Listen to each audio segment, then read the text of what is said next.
Welcome to How to Be a Humane Leader Without Losing Your Job. Dive deep into humane leadership crafted for today's fast-paced business world. Listen to our podcast on all major streaming platforms and join us as we explore the essence of humane leadership in today's dynamic business landscape.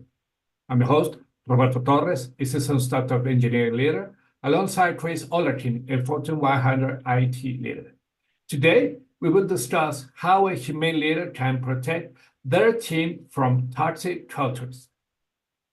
Hi, Chris. How are Good you? Good morning. morning. Good morning. Good morning, Roberto. Good to see you. I'm doing great. Good to see you. You're looking healthy, so that's always a good sign. Oh, thank you. Yes, I am, and I see you as well. So toxic cultures, boy, I guess, small companies, medium-sized companies, large companies can all have them. And, Yeah. all humane bosses do their best to have their teams work on the most important projects and prioritize their work so that they're efficient and working on the most critical tasks. But a toxic culture in the environment can disrupt all of the best laid plans by the humane leader. I personally have experience with some of this, and I'll bet you do too. Yes, sir. I have my share of experience with this because a startup is even though the product might be amazing, that in many times, not even a few, many times doesn't go along with their culture. Usually, not usually, but I think six out of 10 startups that I've been has toxic cultures because they think, and when I mention they, it's probably the founder think that a culture who has to be toxic, it is one that has to be successful in a startup environment instead of the opposite. So yes, I had my share of experience. Yeah, I guess in my experience of the many different things that can be lead to a toxic culture, or you feel as a toxic culture, is the false urgency. Was one of my big ones that used to come up all the time. Is, man, I need this urgently. Of course, the request would come Friday morning or even Friday afternoon. I need this urgently by Monday morning, and it's going to take 16 hours to do, and it's 2 p.m. on a Friday. And then you stay late Friday night, you work on it Saturday and Sunday, and then you reach out to your boss on Monday, and they took Monday off. I thought you needed this on Monday urgently. Okay, so you get it to them Tuesday. Oh, thanks. When I present this on Friday, it's going to be awesome. Hold it. You asked me so here, that kind of false urgency of not presenting. Look, I understand padding a timeline, right? Like your boss's boss needs something, so you're a little worried that the team may not get it in time. But I can't tell you. I mean, dozens and dozens and dozens of times things got handed to me at Friday on 2 p.m. and they needed it Monday morning when they really didn't need it till almost a week later.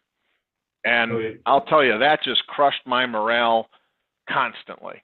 Because especially when I had to, potentially rely on my team members and say, look, I just got bad news from the boss. We got to have this by Monday morning. Again, another fire drill.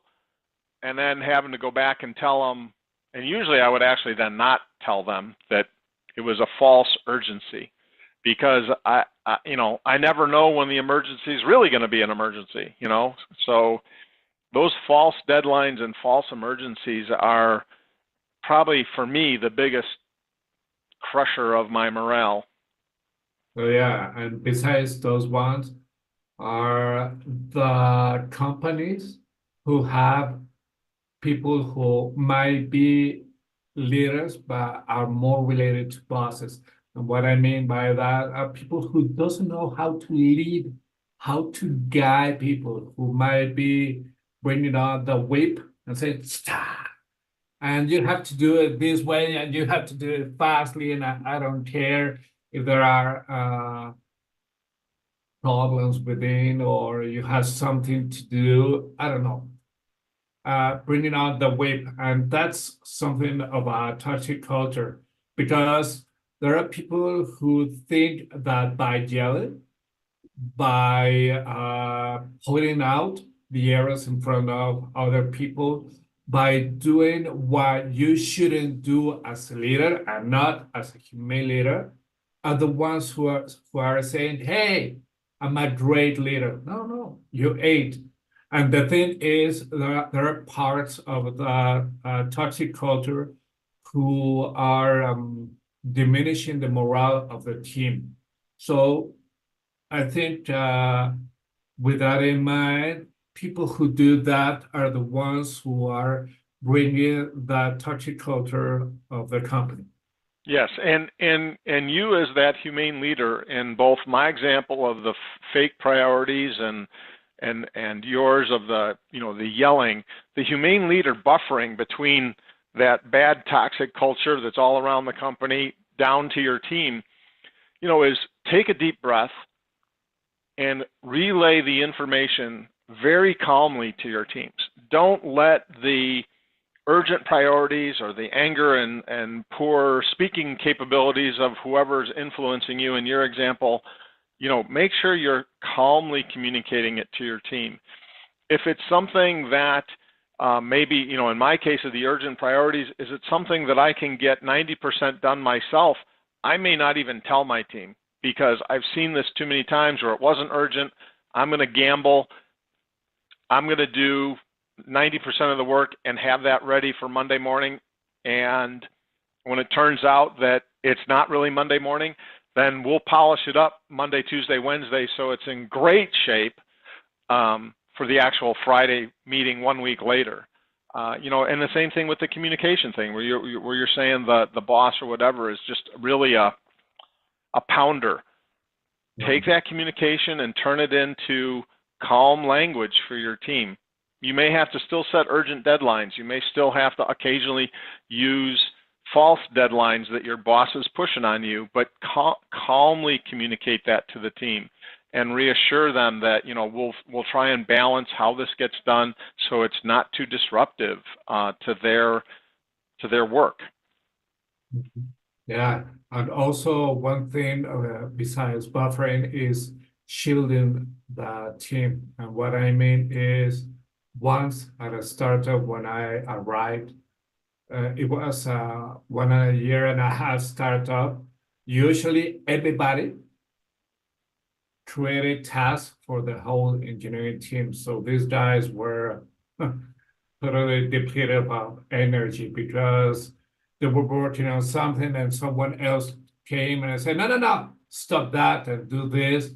So first of all, what I did was to shield the team. And I say, everybody who wants something has to tell me, and I will prioritize everything.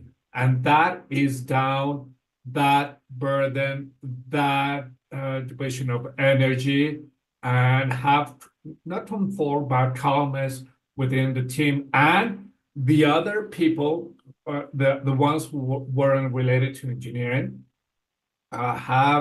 where some of them were disgusted about this because, hey, how could you tell me that I cannot do what I have done before? No, because we require order. So we had to shield our team as well. We might not entirely shield the team from this toxic culture, but if we can set up a structure and processes that will shield our team from the other rest of the company. So yeah, that priority list is what you're talking about. yeah, and with that in mind, usually a product area is the one that give us this. In that company, there wasn't a product area. So at least what I did was to act as one as a product manager.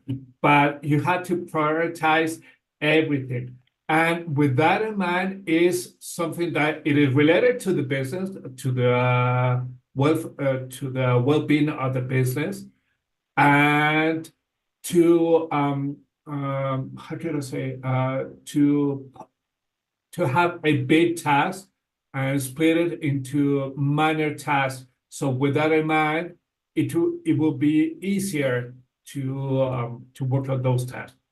Yeah, and those tasks, if you can, one of the things that I found that's helpful in shielding the team from, people bypassing the order or the priorities is we would have public lists of what the priorities were, so that, look, if the business leaders disagree with those, then we'd have a discussion and reorder and say, okay, here are the top 5 or 10, depending on the company and your culture and organization, the number could be different, but these are the agreed to top, let's call it 5, top 5 priorities, and the team is going to spend 65 to 75% of their time on these top 5 priorities.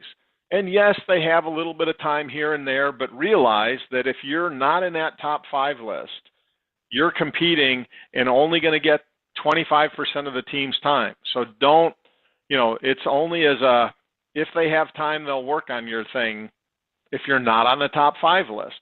And that was a huge, huge benefit to us, because I'll tell you, we had a what we called the walk-by culture, open door policy, right?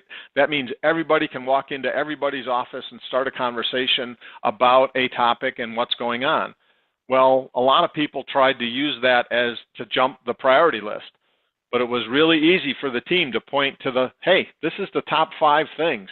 What you're asking ain't on that top 5. So I'll try and help you, but it's down here on the list, not up here on the list of the top 5 things. So just keep in mind that, no, you're not going to get what you're asking for by tomorrow, because I have these other 5 priorities that are going to use up my entire day. And having that, so that the team can actually even shield themselves. It isn't always the humane leader interrupting a conversation in somebody's office. It's the humane leader creating a structure and a new culture that the business accepts how things are prioritized. And that can shield the team from the drive-by prioritization, where they get dragged off and they're constantly changing priorities, and then nothing gets done. Because if you're constantly task switching, especially in the world of IT and engineering, where you need focused and concentrated time, if you're changing tasks every 25 minutes, you're going to get nothing done. Yeah, and also one thing to add about this is something that happened to me a few years ago. I was at a vacation, and suddenly another area bring on some engineers. I think it was mid engineers, not the lead ones, mid engineers, and told them, okay, we require yada yada yada and not just yada.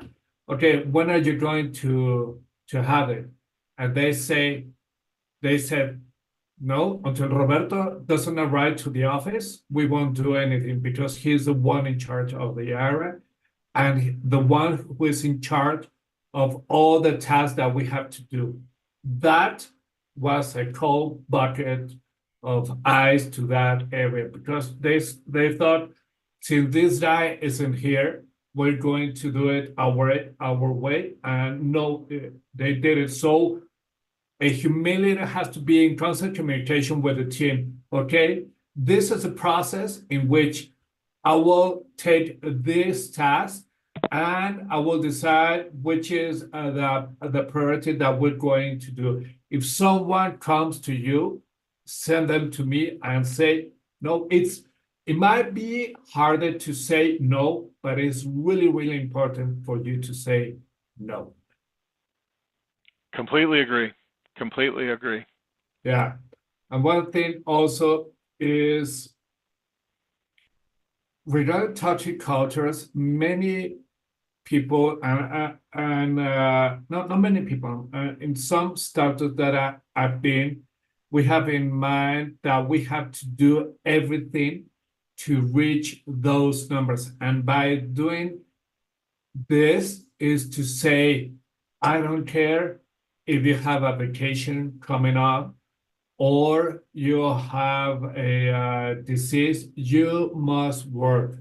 So usually when they say when we have some problem like this, it's important for a humane leader to say, okay, these are the number of team members that I have.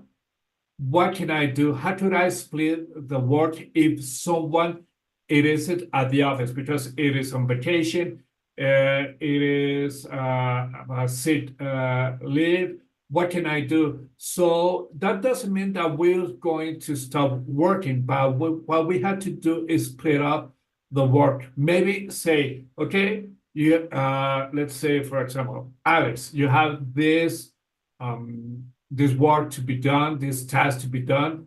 I will take it from you and put on this one because this one has a higher urgency. That doesn't mean that we're going to send it maybe to the latter, to the end of the list, because it might have a higher priority, an urgent priority. So be aware of those ones so you won't be having a toxic culture within engineering team saying, no, we won't do anything because we have this. We had to prioritize and see often how do we uh, have the puzzle, the pieces of the puzzle moving to have it better. In your team, you have to support your team and give them the confidence that they can say no, right? So you may have to coach the team a bit on, look, the business agreed to this is how we're going to organize and prioritize those things. So, you need to allow them to, let's say, push off the enforcement to you. To say, look, teach them that they can say no, but also teach them so when the extraneous boss starts yelling at them, well, why aren't you going to do this? You teach them to calmly say, you need to speak to Roberto about this. The business agreed to these priorities. Sometimes you have to coach the employees to be able to deflect. Now, granted, you'd hope everybody has a strong personality to just say no and stand up to it. But some toxic bosses can be pretty abrasive, and some personalities don't stand up to that very well. So coach them on how they can deflect, and deflect to you as the humane leader who will then handle, this toxic conflict, shall we say. Yeah. One thing that we haven't spoke before is, okay, we receive everything that is toxic radiation, as you can see. How could we diffuse it? So we as humiliators, we have to think about ourselves as well. If we're at the office and we begin having all this bad behavior toward us and everything we're required to do outside in our personal time, exercise, or something that will diffuse this problem. If you are into video games, go into video games. If you like exercise, do it. If you like to play, I don't know, maybe board games or maybe do something in your personal time that it will ease down this, because otherwise it's like this. It's like if you have a bunch of stones and you don't know where to put on, and you will begin carrying on, and the stones will drop down and everything, and you will feel anxiety. Don't let the anxiety run onto you. You had to do something. So for us, a humiliator, we have to let down all that stress. If we let the stress to run our lives, it will ruin our lives. So we have to do something about it to let this out. Yeah, you'll go from being a humane leader to the example that we're trying to avoid, right? You'll go from humane leader to a very toxic leader because all that stress, carrying all that extra worry around you will start to bleed out of your personality, and you'll start doing some of those poor behaviors. So definitely, I agree. You got to find your outlet. The same outlet doesn't work for everybody. For me, it was exercise. For others, it might be a home remodeling project, or it might just be walking the dog. Whatever it is, everybody, whether you're a humane leader a humane single contributor, team member. We all need to do what's right for us personally to keep our stress manageable. Yeah. Adding to that, maybe meditation, maybe mindfulness. There are many things that there might be, even though a boss who comes to you screaming, and you could say, I'm really, really stressed. Okay, to maybe take a walk for 10, 15 minutes, or go to lock up at a middle room and have some meditation stuff or nice sounds. If there is something that you cannot do different, but something to do it. Do not take that stress with you, because when you go to your family, they will feel the ire and anger of that stress, and what you don't want to have is that stress with them.